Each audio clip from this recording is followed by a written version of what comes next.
नमस्कार। 26 नवंबर 1949 को भारत के संविधान को अपनाया गया और इसीलिए 26 नवंबर को देश संविधान दिवस के रूप में मनाता है। और इस तारीख के 2 महीने के बाद 26 जनवरी 1950 को भारत गणतंत्र बना, यानी भारत का संविधान लागू हुआ। हमारे देश के लोकतंत्र की नींव है देश का संविधान, और दूरदर्शन के इस विशेष श्रृंखला में हमारा प्रयास है कि हम संविधान के विभिन्न पहलुओं को बेहतर समझें। आइए आज के अंक में जानते हैं कि भारतीय संविधान क्यों विशेष है। इस विषय पर बातचीत के लिए यहाँ दूरदर्शन दिल्ली स्टूडियोज में मेरे साथ 3 मेहमान हैं। तीनों ही दिल्ली विश्वविद्यालय में कानून विषय पढ़ाते हैं। स्वागत करना चाहेंगे डॉक्टर क्षितिज कुमार सिंह का। नमस्कार डॉक्टर क्षितिज। हमारे साथ हैं डॉक्टर सीमा सिंह। नमस्कार डॉक्टर सीमा। और साथ ही मृत्युंजय कुमार हमारे साथ हैं। आपका भी बहुत बहुत स्वागत है। भारतीय संविधान का जो प्रीएम्बल है वो वी द पीपल की बात करता है, तो हमारे साथ युवा ऑडियंस भी है। आप सभी का भी हार्दिक अभिनंदन। मैं आप ही से शुरू करूंगा। अन्वेष, जब भारतीय संविधान की बात होती है, क्या लगता है किन मायनों में खास है?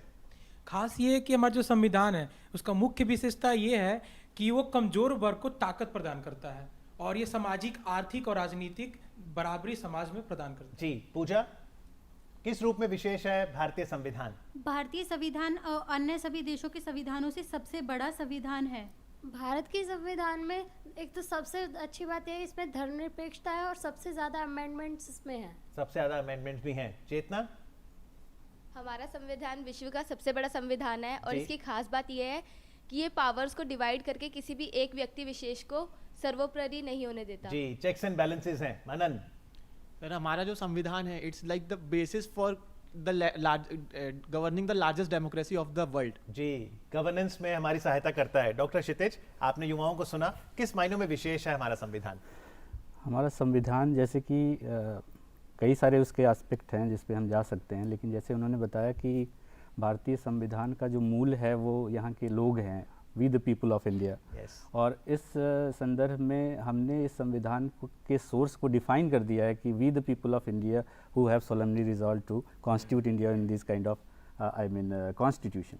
एंड इन दैट वे मुझे ये भी लगता है कि संविधान में वो लचीलापन भी है, वो फ्लेक्सिबिलिटी भी है जो एक इवॉल्विंग कॉन्स्टिट्यूशन के लिए ज़रूरी होती है। क्योंकि अगर संविधान स्टैटिक हो जाएगा तो वो फिर अपने आप को उस विकसित नहीं कर पाएगा। और हमारे संविधान में वो खूबी है जो कि किसी भी तरह के किसी भी भविष्य के किसी भी कंडीशन को वो अच्छे से असिमिलेट करता है, रिकॉग्नाइज करता है। और हमारी जो संस्थाएं, जब हम संस्थाओं की बात करते हैं तो चाहे वो जुडिशरी हो, चाहे न्यायपालिका हो, चाहे विधायिका हो, चाहे वो एग्जीक्यूटिव हो, ये तीनों ही संस्थाएं इन चीज़ों के लिए उन पर अलग अलग कार्य दिए हुए हैं। और इस वजह से अगर वो अपने कार्यों को संविधान के अनुरूप करती हैं तो वो उस चीज़ को पूरी तरह से आगे बढ़ाती हैं जो कि उसमें निहित है। जी, तो सीमा जी, सबसे महत्वपूर्ण तो हमें ये समझना है कि रिस्पॉन्सिबल सिटीजन बनाने की बात करता है संविधान, कि हम ही संविधान को लागू करें। देखिए, ये बहुत ही महत्वपूर्ण बात है। जब आप संविधान की प्रियम्बल को पढ़ते हैं तो संविधान की प्रियम्बल ही संविधान की आत्मा है और इसकी स्टार्टिंग लाइन जो we the people of India है वो अपने आप में रिफ्लेक्ट करती है कि हम लोगों ने खुद इस संविधान को अपने आप को दिया है। तो एक एक वर्ड जो इसके प्रियम्बल में लिखा हुआ है वो एक एक सिटीजन की रिस्पॉन्सिबिलिटी है। और दूसरा जो एक बहुत ही महत्वपूर्ण बात है कि अगर जिस समय भारत आज़ाद हुआ था उस समय की स्थिति को अगर प्रिज्यूम किया जाए कि आपके पास 562 रियासतें हैं, उनको एकीकृत करना, इतने विभिन्नता वाले देश में लोगों को एक साथ रखना, जहां अलग अलग कल्चर, अलग अलग संप्रदाय के लोग हैं, उसको एक साथ ला करके इस संविधान में इतनी क्षमता है कि इसको आज भी ये चला रहा है और हमेशा हमेशा चलाता रहेगा। ये इसकी सबसे खास बात है। मृत्युंजय जी, प्रियम्बल में जो शब्द लिखे हैं थोड़ा समझाइए। Democratic, secular, socialist, Republic. सबसे बड़ी बात है कि किसी भी राष्ट्र के निर्माण में, उसके विकास में न्याय का होना सबसे महत्वपूर्ण बात है जी। और न्याय के लिए ज़रूरी है कि हमारी जो व्यवस्थाएं हैं वो संविधान के मूल्यों के प्रति सचेत हो और उनके मूल्यों को आगे बढ़ाया जाए जी। क्योंकि संविधान अपने आप में एक मूल्यों का एक बहुत बड़ा दस्तावेज है। संविधान किसी भी राष्ट्र के निर्माण में, उसके विकास के लिए सबसे महत्वपूर्ण कदम है। और कहीं न कहीं आज़ादी के बाद संविधान ने भारत को ठोस नींव प्रदान की। जी, तो बिल्कुल। ये सबसे बड़ी विशेषता मैं मानता हूँ। बिल्कुल। तो अगर हमें मान लीजिए संविधान को समझना हो और संविधान में पार्ट्स का जिक्र होता है, आर्टिकल्स, शेड्यूल्स, तो कैसे समझें पूरे ढांचे को? वैसे ये 22 भागों में हमारा संविधान बटा हुआ है, उसमें अच्छा। अलग अलग अध्याय हैं, चैप्टर हैं। तो उनको अलग अलग चैप्टर की अपनी एक थीम है जिसको वो लेके चलता है। जैसे हम उदाहरण के तौर पे देख सकते हैं भाग 3 जो कि मौलिक अधिकारों की बात करता है, भाग 4 जो राज्य के नीति निर्देशक तत्वों की बात करता है। तो हर एक चैप्टर और हर एक भाग का एक अपना महत्व है। उस भाग में विभिन्न जो चैप्टर हैं वो उसी तरह से अच्छा। अंगीकृत किए गए हैं। तो उनके पीछे एक अपना जो है वो पर्पस है जो वो फुलफिल करते हैं। और जो अनुच्छेद जो ये आपके शेड्यूल है, शेड्यूल एक तरह से अनुपूरक हैं उनके। अच्छा। उनमें उन चीज़ों को जिनको कि डायरेक्टली उसमें नहीं इम्बाइब किया जा सका है, उनको आप शेड्यूल के तहत उनके एक्सप्लेनेशन को, जैसे फॉर एग्जांपल क्या क्या सब्जेक्ट मैटर कवर होता है स्टेट लिस्ट में, क्या क्या सब्जेक्ट मैटर कवर होता है यूनियन लिस्ट में, ये सारी चीज़ें जो है वो शेड्यूल में दी गई हैं। जी। तो जैसे मान लो फंडामेंटल राइट्स पार्ट 3 में है और हमने देखा फंडामेंटल ड्यूटीज तो फिर पार्ट 4A में है। तो हम इसे भी कैसे समझें कि जब संविधान सभा ने संविधान बनाया तो उस समय उन्होंने मौलिक अधिकार तो बनाए थे और समय के साथ फिर कर्तव्य भी जोड़े गए। देखिए ये बात बिल्कुल सही है। अगर आप इंडिया का पूरा इंडिया को अगर आप देखिए तो इंडिया 2 भागों में बटा हुआ है। हाँ जी। एक तो होता है पोस्ट इंडिपेंडेंट इंडिया जिसको कि हम मॉडर्न इंडिया कहते हैं, और एक होता है प्री इंडिपेंडेंट इंडिया। तो प्री इंडिपेंडेंट इंडिया पूरा का पूरा आपका ड्यूटी सेंट्रिक था, और जो हमने कॉन्स्टिट्यूशन बनाया उसमें हमने सबसे महत्वपूर्ण जगह फंडामेंटल राइट या मूल अधिकारों को इसलिए दी क्योंकि अंग्रेजों के विरुद्ध हमारी पूरी की पूरी लड़ाई अधिकारों को लेकर के थी। अच्छा। लेकिन यहाँ पे एक चीज़ हमें बहुत ज़्यादा समझनी ज़रूरी है जिसे कि मुझे लगता है काफ़ी सारे लोग इग्नोर करते हैं कि अधिकार और कर्तव्य दोनों एक दूसरे के पूरक हैं। अगर ये 2 अलग अलग हिस्से में रखे भी गए हैं तो भी इनका इंटरप्रिटेशन बिना एक साथ लिए नहीं हो सकता। तो मुझे लगता है कि आज इस दिन पे, आज जब हम इस बात को बहस कर रहे हैं, तो हमें इस बात को पूरी जिम्मेदारी के साथ एक्सेप्ट करना पड़ेगा कि जितने हम अपने अधिकारों के प्रति जागरूक हैं उससे ज़्यादा जिम्मेदारी हमारी ये है कि हम अपने कर्तव्यों के प्रति जागरूक हों। अगर हमारे कर्तव्य और अधिकार एक दूसरे को सपोर्ट नहीं करेंगे तो फिर हम किसी के भी अधिकार को सुरक्षित नहीं रख पाएंगे, इसलिए जानना बहुत जरूरी है। बिल्कुल। और यदि हर नागरिक अपने कर्तव्य का पालन करेगा तो किसी के अधिकार का हनन भी नहीं होगा। इसके अलावा पार्ट 4 में directive principles of state policy का उल्लेख है, इसे कैसे समझें? Directive principle of state policy basically वो प्रिंसिपल्स है, वो मूल्य हैं जिसे संविधान को उसी डायरेक्शन में जाना है। क्योंकि संविधान एक डायरेक्शन को तय करता है कि सामाजिक न्याय हो और हमारी व्यवस्थाएं इस तरह से डेवलप हो जिससे कि गरीब से गरीब लोगों के पास उचित मौके मिलें और हमारा राष्ट्र किस दिशा में आगे बढ़े, सामाजिक न्याय को कैसे इंश्योर किया जाए, ये सारी बातें directive principles of state policy में की गई। और सप्रू कमेटी की रिपोर्ट जब आई, ये 1945 की बात है, तो उन्होंने इस दस्तावेज को आगे बढ़ाने की बात की क्योंकि ये इनको कहा जाता है नॉन जस्टिसेबल राइट, जिसको कोर्ट में इन्फोर्स नहीं करा सकते। लेकिन एक राज्य के लिए वो ये इम्पॉर्टेंट प्रिंसिपल्स हैं जिसको राज्य इम्बाइब करता है अपने गवर्नेंस में और जस्टिस को ध्यान में रखते हुए। जी डॉक्टर सीमा, क्योंकि भारत फेडरल है, यूनियन है, स्टेट्स भी है, तो भारत का संविधान यूनियन स्टेट रिलेशनशिप पर क्या कहता है? देखिए, भारतीय संविधान जब बन रहा था, हम सबको पता है कि हमारा जो भारतीय संविधान 1950 है, गवर्नमेंट ऑफ इंडिया एक्ट 1935 पे बेसिकली बेस्ड है। अच्छा। लेकिन गवर्नमेंट ऑफ इंडिया एक्ट 1935 जो है वो एक तरीके से फेडरल स्ट्रक्चर प्रोवाइड करता था। लेकिन जब 1947 में भारत और पाकिस्तान बना तो उस समय संविधान सभा ने इस चीज़ को फोर्स ही कर लिया था कि आगे हमें इस तरीके का संविधान बनाना है कि दूसरे पाकिस्तान के क्रिएट होने की संभावना खत्म हो जाए। इसलिए जब पूरे के पूरे संवैधानिक ढांचे को आप देखेंगे तो ये स्टेट्स में भारत बटा हुआ ज़रूर है, लेकिन जब आप डिस्ट्रीब्यूशन या सेपरेशन ऑफ पावर की बात करते हैं तो सेंटर कहीं ना कहीं ज़्यादा पावरफुल है स्टेट्स के कंपैरिजन में, और ये होना ज़रूरी भी है क्योंकि आपको पता है कि स्टेट्स में जैसे आज हम देखें तो भाषाई आधार पे स्टेट्स को रीऑर्गेनाइज किया गया। मराठी बोलने वाले महाराष्ट्र में हैं, तमिल बोलने वाले तमिलनाडु में हैं। इन सब के ऊपर अगर एक स्ट्रॉन्ग सेंटर को ना बिठाया जाए तो देश के टूटने की संभावना भी बहुत ज़्यादा रहती है। इसीलिए हमारा संविधान सेंटर को इतनी पावर देता है कि किसी भी आपातकालीन स्थिति में वो ज़्यादा से ज़्यादा पावर अपने हाथ में ले करके देश की सॉवरेनिटी को प्रोटेक्ट करने के लिए और गवर्नेंस को सेव करने के लिए अपनी पावर को एक्सरसाइज कर सकता है। जी मृत्युंजय जी, थोड़ा बताइए, संविधान में यूनियन लिस्ट स्टेट लिस्ट और फिर कॉन्करेंट लिस्ट है, तो इनमें अलग अलग मुद्दे हम कैसे समझें? सबसे पहली बात, यूनियन लिस्ट का मतलब क्या है? चूंकि हम फेडरल ढांचे में रहते हैं, हाँ जी, तो पार्लियामेंट के पास कानून बनाने का अधिकार है, तो स्टेट के लेजिस्लेचर के पास भी कानून बनाने का अधिकार है। तो कुछ ऐसे विषय हैं जो देश के लिए एज ए फेडरल मैटर्स हैं, तो उसके लिए यूनियन लिस्ट में कुछ सब्जेक्ट प्रोवाइड कराए गए हैं जिसमें पार्लियामेंट ही लॉ बना सकते हैं। अच्छा, कुछ ऐसे सब्जेक्ट मैटर हैं जिस पे हमने राज्यों के लिए छोड़ रखा है कि वो लोग खुद डिसाइड करें, उनके लिए लोकल गवर्नेंस का भी इशू है। क्योंकि महात्मा गांधी हमेशा सेल्फ गवर्नेंस में विश्वास करते थे, तो सेल्फ गवर्नेंस तभी पॉसिबल है जब आप सिस्टम को डिसेंट्रलाइज करते हैं। और ये सारी व्यवस्थाएं हमें 7th शेड्यूल में मिलता है, क्योंकि वो एक तरह से 3 तरह के लिस्ट प्रोवाइड कराते हैं। तो कुछ ऐसे भी इशू हैं जहाँ पे केंद्र और राज्य दोनों कानून बना सकती है, जैसे वो कंकरेंट में है, फिर वो कंकरेंट में है। तो उसमें कुछ विषय हैं 47 के आसपास विषय हैं, तो वो सारे विषय पे दोनों कानून बना सकते हैं। और कई बार जब दोनों कानून बनाते हैं तो आपस में उसमें रिपग्नेंसी भी आती है, तो ऐसे सिचुएशन को भी डील करने के लिए हमारे पास लॉ है। तो कुल मिलाकर के एक तरह से कोऑपरेटिव फेडरलिज्म का जो पूरा का पूरा ढांचा है उसको फुलफिल करता है 7th शेड्यूल। और कोऑपरेटिव फेडरलिज्म बहुत इंपॉर्टेंट है किसी भी राष्ट्र के लिए, क्योंकि आप एक तरफ से सेंटर को अगर पूरी तरह से मजबूत कर देंगे तो आप स्टेट को कमजोर भी नहीं कर सकते। दोनों में एक बैलेंस होना जरूरी है। बिल्कुल, कोऑपरेटिव फेडरलिज्म पर बल देता है भारत का संविधान। हमारे साथ युवा ऑडियंस है जी। अगर केंद्र को कृषि भूमि का अधिग्रहण करना है तो वो किस प्रकार अपनी भूमि का अधिग्रहण कर सकता है? जैसे हमारा संविधान आर्टिकल 243 में बोलता है पंचायत के लिए और नगर निगम के लिए, लेकिन इसका सुचारू ढंग से चल पाना और जो इसका मकसद था वो पूरा नहीं हो पा रहा है, वो कैसे सही होगा? आर्टिकल 51A जो कि 11 मौलिक कर्तव्यों की बात करता है, उसमें से एक है कि कैसे हम समाज में वैज्ञानिक दृष्टिकोण को बढ़ावा दें। नहीं, ये बात बिल्कुल सही है। और अभी जैसे अभी हम ज़्यादातर क्वेश्चन मैंने इसमें देखे कृषि आधारित थे, तो ये एक बहुत ही महत्वपूर्ण बात है, क्योंकि अगर आज आप टोटल नंबर ऑफ किसानों की, भारत एक कृषि प्रधान देश माना जाता है, ऑन रिकॉर्ड किसानों की संख्या जो है वो लगभग 12 करोड़ फैमिलीज है।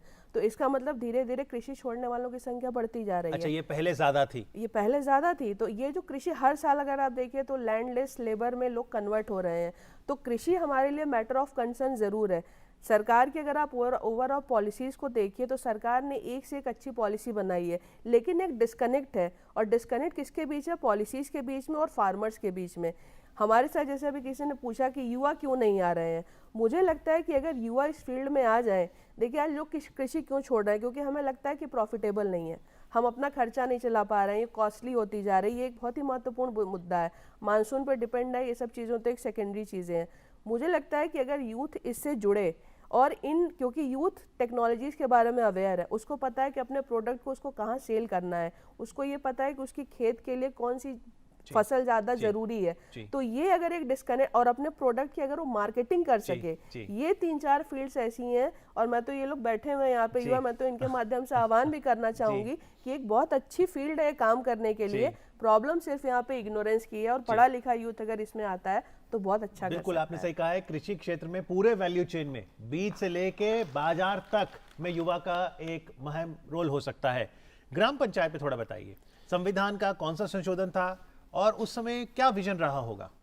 संविधान का 73rd जो अमेंडमेंट था वो खास करके ग्राम पंचायत पे फोकस किया।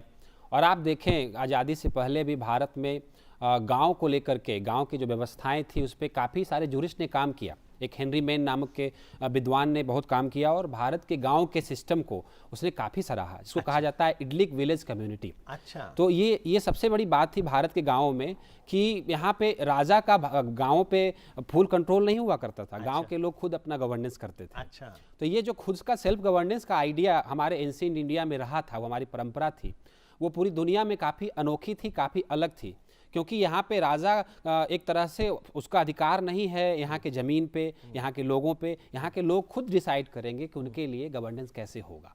और ये जो डिसेंट्रलाइजेशन और सेल्फ गवर्नेंस है, ये इसी को गांधी जी हमेशा स्वराज कहते थे। स्वराज का मतलब ही है सेल्फ गवर्नेंस। तो हिंद स्वराज में उन्होंने इसकी बातें की है और उन्होंने ये चेताया था कि आने वाले समय में जिस तरह से हम वेस्टर्न फिलॉसफी और वेस्टर्न आइडियल्स को चेरिश कर रहे हैं, वो हमारे सिस्टम को डिस्ट्रॉय करेगा और ये एक बहुत बड़ा गैप क्रिएट करेगा हमारे सोसाइटी में। आपको लगता है मृत्युंजय जी, गांधी जी ने कुटीर उद्योग की बात की थी, तो शायद अब 2020 से आगे जो हम समय देख रहे हैं उसमें इस उद्योग को बढ़ावा देने की जरूरत है? बिल्कुल पूरी तरह से मैं आपके साथ सहमत हूँ, क्योंकि ये जो कुटीर उद्योग है, छोटे छोटे उद्योग हैं, ये गरीबी को मिटाने के लिए सबसे बड़ा साधन के रूप में अपनाए जा सकते हैं। आर्टिकल 48 में डायरेक्टिव प्रिंसिपल्स को आप देखिए, उसमें खास करके इन सब चीज़ों पे चर्चा की गई है, और गांधी जी के आइडियल्स को अगर आप कहीं पाते हैं तो आर्टिकल 40 और आर्टिकल 48 ये दो ऐसा इंपॉर्टेंस आर्टिकल है जिसको हम लोगों ने नॉन इन्फोर्सेबल राइट के रूप में देखा, लेकिन मैं इसको उससे भी ज़्यादा आगे बढ़ करके देखता हूँ, क्योंकि इन्फोर्समेंट का होना जरूरी नहीं है कि कोर्ट ही हर चीज़ को इन्फोर्स कराए। कुछ चीज़ें हमारे कम्युनिटी पे छोड़ना चाहिए जो खुद ही उन चीज़ों को देख सकते। बिल्कुल है। आइए एक बार फिर से ऑडियंस के पास चलते हैं। जी लता। गांधी जी ने कहा है कि प्रकृति किसी की आवश्यकता की पूर्ति तो कर सकती है, परंतु किसी के लालच की नहीं। तो उसी तरीके से हम जैसे तकनीकी को बढ़ावा देने की बात करते हैं, तो तकनीकी को पर्यावरण के साथ में सामंजस्य बैठाते हुए हम किस तरह से आगे बढ़ा सकते हैं, और हमारे संविधान में इसको लेकर क्या प्रावधान किए गए हैं। जी, और कोई सवाल? और साथ ही में आपसे जी पूछिए ज्योति। मैम, आपने जिस तरह बताया कितनी सारी पॉलिसीज़ हैं कृषि के लिए और किसानों के लिए, और उसके बीच डिस्कनेक्ट है, तो इसीलिए किसान ज़्यादातर कोई बनना नहीं चाहता क्योंकि उन्हें कोई लाभ नहीं मिल रहा। तो मैम, हम किस तरह से उस पॉलिसी को किसानों तक पहुंचाएं ताकि उन्हें लाभ मिले और लोगों को पता चले कि कृषि में आना भी कितना लाभकारी काम है। जी जी, और सवाल? जी अन्वेष, मनन पूछिए। सर जैसे अभी आपने बताया कि जो ग्राम पंचायत और म्यूनसिपैलिटी का हमने अमेंडमेंट लाया था, सर उसके आने के बाद कहीं आपको ऐसा नहीं लगता कि सर जो स्टेट लिस्ट के सब्जेक्ट हैं और जो मतलब उनको जिसके ऊपर अधिकार दिया गया कानून बनाने के लिए, और जो नगर पालिका वगैरह को दिया गया, तो उसके बीच में कहीं टसल होता है कई बार? जी डॉक्टर क्षितिज, अब जब ग्राम पंचायत भी 73rd अमेंडमेंट से आ गई थी, तो स्टेट लिस्ट के कुछ मुद्दे फिर क्या ग्राम पंचायत के दायरे में है? देखिए, बहुत सारे मुद्दे ऐसे हैं जिन पे कुछ मुद्दों पे जो अधिकार है वो सेंट्रल गवर्नमेंट को अभी भी है। जैसे बायोडाइवर्सिटी की बात आपने कही कि कैसे संरक्षित किया जाए, सस्टेनेबिलिटी को बढ़ाया जाए, तो ये एक सेंट्रल पॉलिसी का भी विषय है। तो उसी में से भी जैसे जो भी विषय राज्य को दिए गए हैं, उनके कुछ आस्पेक्ट पे सेंटर को भी अधिकार है कि वो अपने हिसाब से कुछ कानून बना सकता है, पॉलिसी बना सकता है। तो जो आप बात कर रहे थे, बहुत सारे प्रश्न आए, जो उससे मैं कुछ निकाल रहा हूँ, जो ये है कि पहली बात तो हम लोग थोड़ा कृषि पे ज़्यादा जोर दे रहे हैं, तो और थोड़े आयामों पे भी हमें चर्चा करनी होगी। जैसे और कौन से सेक्टर्स? जैसे हमारी चैलेंजेस क्या हैं अभी जो संविधान के सामने हैं, और दूसरी चीज़, हम संविधान संशोधनों की बात नहीं कर रहे हैं, जो कि बहुत बड़ी विशेषता है हमारे संविधान की। जी जरूर बताइए, क्योंकि संविधान में जब से निर्माण हुआ है बहुत से संशोधन भी हुए हैं, तो किन संशोधनों का आप उल्लेख करना चाहेंगे? अब देखिए, बहुत सारे संशोधन, जिसमें 42वां संविधान संशोधन अपने आप में एक मिनी कॉन्स्टिट्यूशन कहा जाता है, क्योंकि उससे इतने सारे आयाम आए। उसमें आप उसकी आलोचना भी कर सकते हो और उसके अच्छे जो भी उसमें जो भी एलिमेंट्स है उसको आप बता सकते हो। तो 42वां संविधान संशोधन आप देख लीजिए। 86th अमेंडमेंट, जिसने हमारे एजुकेशन को जो है फंडामेंटल राइट में कुछ वर्ग के कुछ आयु के बच्चों को जो है वो बनाया। इस तरह से जो ये एक ट्रैक चेंज किया इन्होंने, ये जो संविधान है, चाहे आप मूल कर्तव्यों की बात करें तो, और या संपत्ति के अधिकार को जो है वो हमने मूल अधिकार से जो है वो ले जाके वो संवैधानिक अधिकार बना दिया। तो ये सारे जो चेंजेस आए वो एक evolutionary character of our constitution, जो फ्लेक्सिबिलिटी ऑफ आवर कॉन्स्टिट्यूशन, उसको डिमॉन्स्ट्रेट करते हैं। और ये चीज़ मैं आपको दो चीज़ें इस पे कहना चाहूँगा। अगर हम ड्यूटीज़ की बात करते हैं तो एक तो हम सिटीजन की ड्यूटी की बात करते हैं 51A में, दैट इज़ वन थिंग। एक हम स्टेट की ड्यूटी की बात करते हैं। जब ये ड्यूटी नहीं थी, ये तो 42वें संविधान संशोधन की बात आई, तो क्या उसके पहले हम ड्यूटी बाउंड नहीं थे या हमारा पालन नहीं होता? तो इस पर भी ध्यान देना होगा। बिल्कुल। तो इस बात को हमें देखना होगा कि हमारे जो कॉन्स्टिट्यूशनल मेकर थे, क्या उनके दिमाग में ये बात नहीं आई कि फंडामेंटल ड्यूटीज़ भी होना चाहिए? तो उसके पीछे मेरा जो अपना जो एनालिसिस है वो ये है कि संविधान एज इट इज़, उसमें जितने भी प्रावधान हैं, चाहे आप प्रियम्बल से ही उठा लीजिए, वो जो कुछ भी है उसके प्रति आपका समर्पण उन्होंने माना है। इसलिए उन्होंने अलग से फंडामेंटल ड्यूटीज़ की कोई बात नहीं की, क्योंकि ये आपका दायित्व बन जाता है कि सबसे पहले तो आप संविधान को माने। फंडामेंटल ड्यूटी में आपकी बात की जाती है संविधान को माने, संवैधानिक संस्थाओं का आदर करें। और ये दोनों ही चीज़ें थोड़ा प्रासंगिक अगर मैं हूँ तो इस समय चैलेंज बनी हुई हैं, क्योंकि हर आदमी अब कहता है कि ये मेरे अधिकार का उल्लंघन हो गया, लेकिन कोई ये नहीं कहता कि उसी संविधान को संवैधानिक तरीके से अगर मैं प्रोटेस्ट करता हूं या कोई बात करता हूं तो क्या मैं उस संवैधानिक मूल्यों के अनुरूप कर रहा हूं या उसके एकदम उलट कर रहा हूं। इस पे ध्यान देने की बहुत ज़्यादा ज़रूरत है। सीमा जी, तो जैसे अभी तक हमने जाना, भारतीय संविधान जो है वो एवोल्यूशनरी है, संशोधन के माध्यम से उसमें निरंतर बदलाव भी किए गए हैं, और जो निर्माता थे उन्होंने एक विजन रखा था। अब जब 7 दशक हो गए भारतीय गणतंत्र को, आप कैसे देखती हैं भारतीय संविधान को, और कौन कौन सी विशेषताएं हैं जिनका उल्लेख ज़रूरी है? देखिए, भारतीय संविधान में अगर हम संविधान सभा की बात करते हैं, नॉर्मली इसको हम डिस्कस नहीं करते हैं। संविधान सभा की स्पीच में खुद डॉक्टर बाबा साहब अम्बेडकर और जवाहरलाल नेहरू जी ने बोला था कि ये एक ड्राफ्ट है जिसको कि हम लागू कर रहे हैं, समय के साथ साथ जैसे जैसे ज़रूरतें आएँ वैसे वैसे आप इसको चेंज करते रहो। और इसी चीज़ को ध्यान में रखते हुए अनुच्छेद 368 संविधान में रखा गया, जिसके तहत बहुत सारे संशोधन हुए। कुछ संशोधन हम अच्छे कह सकते हैं, कुछ बुरे कह सकते हैं, वो हमारा एक अपना व्यू है। लेकिन हमें ये, जैसे भी क्षितिज सर ने एक बहुत अच्छी बात बोली कि संविधान को एक्चुअली जिया जाता है, इसको पढ़ा नहीं जाता।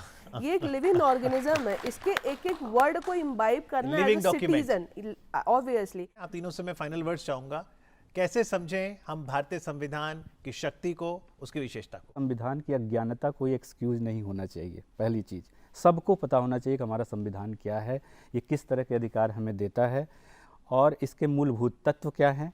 इसमें वही एक अप्रोच लेके हमें चलने की ज़रूरत है कि हमारे दायित्व क्या हैं। संविधान की शक्ति को कैसे समझें? सामने प्रियम्बल लिखी हुई है, ये सॉवरेनिटी से शुरू होता है और फ्रेटर्निटी से ख़त्म होता है। तो ये हमें याद रखना पड़ेगा इस देश के नागरिक होने के नाते कि सॉवरेनिटी हमारे लिए सर्वोपरि है और फ्रेटर्निटी यानी बंधुत्व हमारे लिए सर्वोपरि है। इन दोनों के बीच में ही हमारे सारे राइट आते हैं। तो हमारी कोई भी ऐसा एक्शन जो हमारी सॉवरेनिटी या फ्रेटर्निटी को थ्रेट हो, उसको ना करके हमें समाज के लिए और अपने देश के लिए अपने कर्तव्यों का पालन करना चाहिए, अपने अधिकारों के प्रति जागरूक रहना चाहिए और अपने सामाजिक दायित्वों के प्रति भी हमें पूरे तरीके से कमिटेड रहना चाहिए कि हमें अपने इन दायित्वों को भी निभाना है। बहुत अच्छा आपने कहा। मृत्युंजय जी?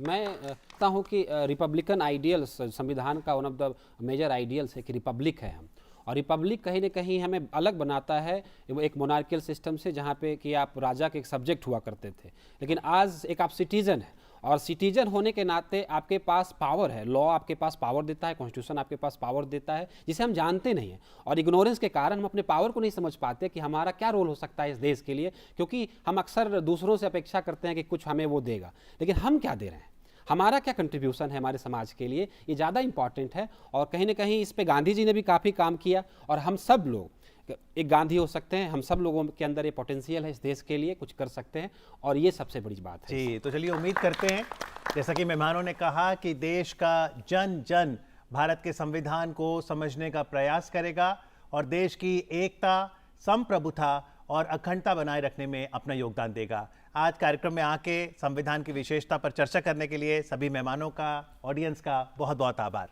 Thank you very much. Thank you. धन्यवाद।